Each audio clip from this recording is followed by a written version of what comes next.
Alright, sir. The hotel is here. Alright. Hold on. There you go.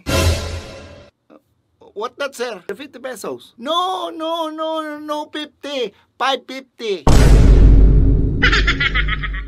550? Yes, sir, 550. I thought you told me it's only 50 pesos. No, sir, no 50. I say 550. You don't listen. Nah, bro, swear to God, you told me it's only 50 pesos to get in here. Not 550. That's too much. No, sir, you don't listen to me. I say 550. No, too much. You're rich.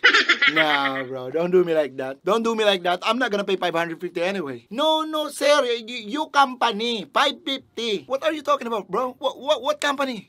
No, you company motor 550. You put gasoline. 50 pesos lang ang pinagulayan tayo. Dadapangon ta ka na.